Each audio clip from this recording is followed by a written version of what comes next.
Hello my lovely students, welcome back to our YouTube channel class with me. कैसे हो आप सब लोग? मैं रुचिका, आप लोगों की chemistry educator. Hope you all are doing well. आप लोगों की पढ़ाई भी अच्छे से चल रही होगी।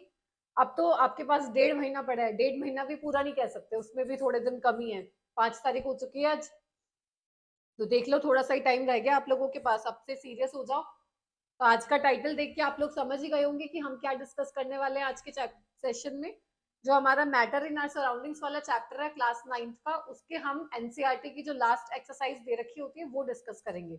उसके सारे क्वेश्चंस हम लाइन टू लाइन डिस्कस करेंगे।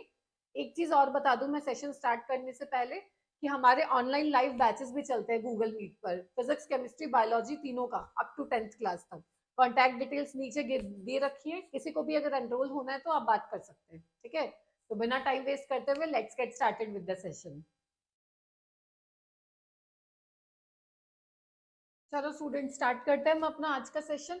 पहला सवाल है आपका, convert the following temperature to Celsius scale. Kelvin को आपको सेल्सियस में चेंज करना है। पहला दे रखा है 293 केल्विन और सेकंड वन इज 470 केल्विन। क्या रिलेशन था? 273 माइनस कर दोगे इसमें से। 293 माइनस 273 क्या आ जाएगा आपका? 20 डिग्री सेल्सियस, ठीक है। और अगर उल्टा करना होता सेल्सियस को केल्विन में करते तो 273 प्लस कर देते, सिंपल। इसमें भी 470 माइनस 273 क्या आ जाएगा? 197 डिग्री सेल्सियस। अगर सेल्सियस को केल्विन में करते तो प्लस 273। ये हो गया आपका पहला सवाल।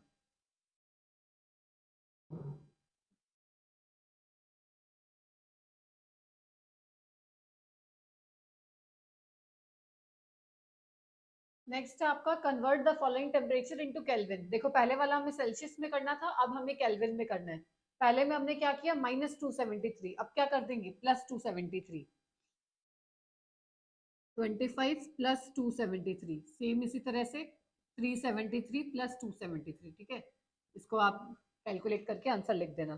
सिर्फ प्लस कर देना है 273 और इसमें भी 273, तो ये आ जाएगा आपका केल्विन के स्केल में, ठीक है।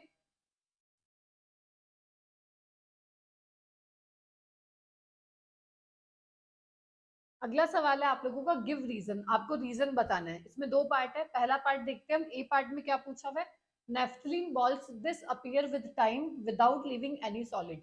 नेफ्थलीन बॉल्स होती हैं जो, वो डिसअपीयर हो जाती है टाइम के साथ, विदाउट लिविंग एनी सॉलिड, पीछे कोई सॉलिड नहीं छोड़ती। क्या रीजन है इसका, कौन सी प्रॉपर्टी है ये?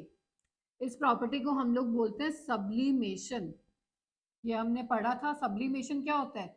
जिसमें सॉलिड से डायरेक्ट गैस का फॉर्मेशन होता है, कोई भी लिक्विड स्टेट नहीं आती है। No liquid state comes. Solid जो है वो डायरेक्ट गैस में कन्वर्ट हो जाता है, उसको बोलते हैं सब्लिमेशन। तो जो नेफ्थलीन बॉल्स हैं आपकी, वो सब्लाइम हो जाती है, सब्लिमेशन की प्रॉपर्टी शो करती हैं। तो वो सॉलिड से डायरेक्ट गैसियस फॉर्म में चेंज हो जाती हैं। और भी एग्जांपल है सब्लिमेशन के, जैसे आयोडीन हो गया आपका, कैम्फर हो गया, कपूर, और एंथ्रासीन। और भी होते हैं अमोनियम क्लोराइड, NH4Cl, और नेफ्थलीन बॉल्स। ये सभी क्या करते हैं, सब्लिमेशन की प्रॉपर्टी शो करते हैं। सॉलिड से डायरेक्ट गैस में चेंज हो जाते हैं। तो आपको ये प्रॉपर्टी का बताना था, सब्लिमेशन, ठीक है।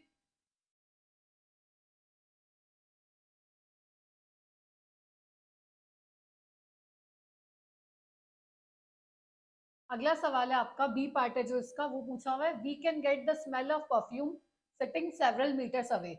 ये सब हम लोगों ने डेली लाइफ में भी देखा है। परफ्यूम वगैरह जो हम यूज करते हैं, डिओड्रेंट्स, परफ्यूम हो गया, उनकी खुशबू जो होती है वो काफी दूर तक आती है, वन सेवरल मीटर्स अवे तक हमें उसकी खुशबू आती है। ऐसा क्यों होता है? इस प्रोसेस को हम लोग बोलते हैं डिफ्यूजन। डिफ्यूजन में हमने क्या पढ़ा था, लिख देती हूँ मैं, intermixing of particles, intermixing of particles bye their own. अपने आप से ही मिक्स होने की जो टेंडेंसी होती है उसे बोलते हैं डिफ्यूजन।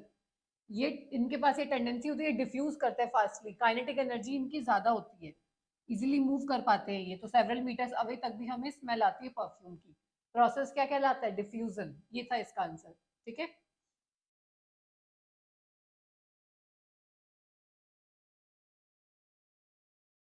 अगला सवाल है आपका, arrange the following substances in increasing order of force of attraction of between particles. Force of attraction के बेस पे इंक्रीजिंग ऑर्डर में अरेंज करना है, मतलब जिसमें कम फोर्स ऑफ अट्रैक्शन है उसको पहले लिखना है, फिर बाद में, और बाद में, इस तरीके से। कौन कौन से सब्सटेंसेस है? वाटर, शुगर और ऑक्सीजन। पहले तो हम इसमें बता देते हैं कि सॉलिड, लिक्विड, गैस कौन कौन से हैं। वाटर क्या होता है? वाटर क्या एक तरह का लिक्विड है। शुगर क्या होते हैं? शुगर के जो क्रिस्टल्स होते हैं वो सॉलिड होते हैं। और ऑक्सीजन होता है आपका गैस। तो हम लोगों ने पढ़ा था फोर्स ऑफ अट्रैक्शन सबसे ज्यादा होता है आपका सॉलिड में, लिक्विड में होता है मॉडरेट, और गैसेस में सबसे कम। तो इसको इंक्रीजिंग ऑर्डर में अरेंज करना है, मतलब कम से ज्यादा। सबसे कम होगा आपका ऑक्सीजन का, ऑक्सीजन से ज्यादा आएगा आपका वाटर, और सबसे ज्यादा आएगा आपका शुगर। ये हो गया आपका increasing order of force of attraction के बेस पे। ठीक है, इजी था, सिंपल था। सॉलिड, लिक्विड, गैस में देख लो आप कौन कौन सा सॉलिड है, लिक्विड है या गैस है। सबसे ज्यादा फोर्स ऑफ अट्रैक्शन था सॉलिड में। क्यों? क्योंकि उसके जो पार्टिकल्स है वो टाइटली अरेंज रहते हैं। लिक्विड में एज कंपेयर टू सॉलिड थोड़ा सा कम होता है, क्योंकि उसमें पार्टिकल्स थोड़े दूर दूर होते हैं। और गैशियस फॉर्म में सबसे कम होता है फोर्स ऑफ अट्रैक्शन, पार्टिकल्स बहुत दूर दूर है, स्पेस ज्यादा होता है उसमें। तो ये था इसका इंक्रीजिंग ऑर्डर।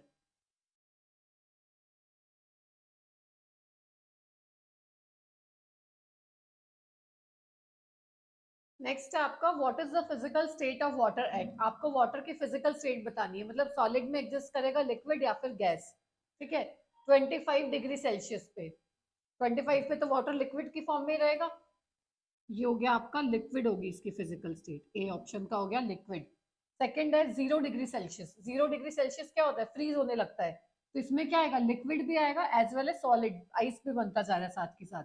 तो liquid as well as solid form में भी रहेगा। ठीक है, ये आ गया आपका बी ऑप्शन। सी ऑप्शन क्या है? 100 degree Celsius. 100 degree Celsius water का बॉइलिंग पॉइंट है, बॉइल होना स्टार्ट हो जाएगा। तो इसमें लिक्विड भी आएगा और गैशियस फॉर्म भी आएगा, गैस में कन्वर्ट हो रहा है। तो इसमें आएगा liquid as well as gas. ये हो गए आपके तीनों पार्ट, आपको बस स्टेट बतानी थी, सॉलिड, लिक्विड या फिर गैस। ठीक है,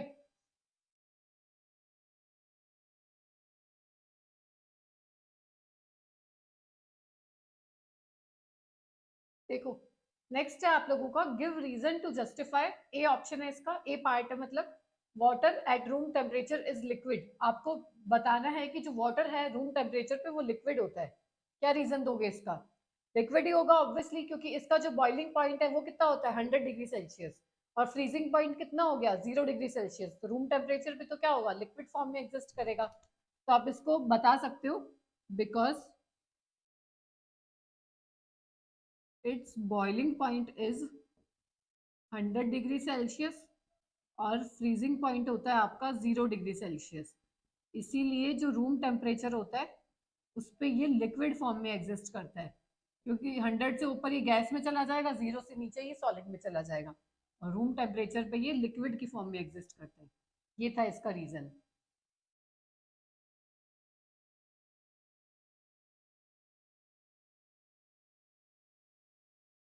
अगला बी पार्ट है इसका, एन आयरन अलमीरा is solid at room temperature. लोहे की जो अलमीरा होती है वो सॉलिड होती है रूम टेम्परेचर पे, ये हमें पता है, पर ऐसा क्यों होता है? इसमें आप रीजन दोगे कि जो आयरन का मेल्टिंग पॉइंट है ना वो काफी ज्यादा होता है रूम टेम्परेचर से, इसीलिए वो सॉलिड की फॉर्म में एग्जिस्ट करती है। तो आप क्या बोलोगे? The melting point of iron is higher than room temperature. Room का जो टेम्परेचर होता है उससे काफी ज्यादा होता है इसका मेल्टिंग पॉइंट, यही रीजन है कि वो सॉलिड की फॉर्म में एग्जिस्ट करती है। ठीक है,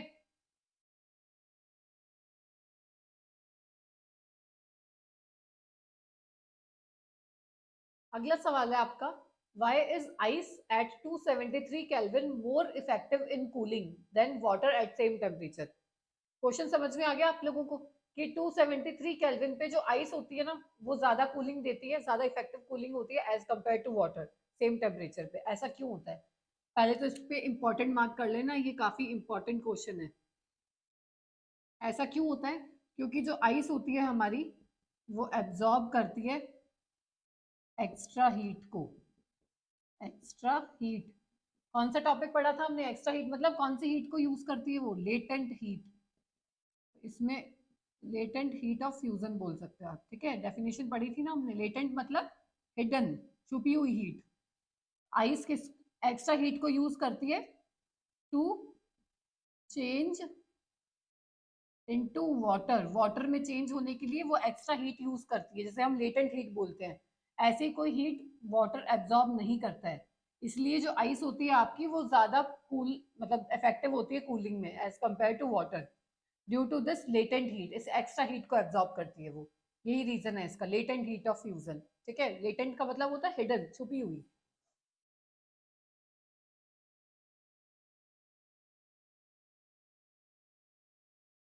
नेक्स्ट है आप लोगों का, what produces more severe Burns, boiling water या फिर स्टीम, कौन ज्यादा बर्न करेगा, बॉइलिंग वाटर या फिर स्टीम? इन दोनों में से इसका आंसर होगा आपका स्टीम।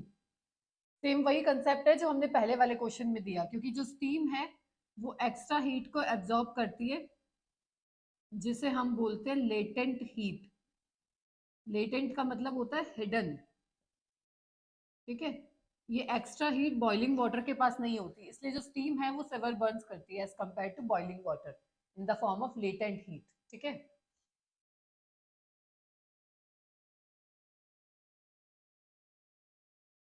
स्टूडेंट्स एनसीईआरटी क्वेश्चंस भी हमने कवर कर लिए, मतलब जो चैप्टर के एंड में दे रखे थे क्वेश्चंस वो भी कंप्लीट हो चुके हैं आज। इन टेक्स्ट वाले मैं पिछले वीडियो में अपलोड कर चुकी हूँ। कोई भी डाउट रह गया हो, कोई क्वेश्चन आपको नहीं समझ में आया, तो आप नीचे कमेंट सेक्शन में पूछ सकते हैं। और अगर वीडियो पसंद आया तो क्या करना है आप लोगों को पता ही है, like share and subscribe to our channel. ठीक है, मिलते हैं फिर नेक्स्ट वीडियो में, तब तक के लिए गुड बाय।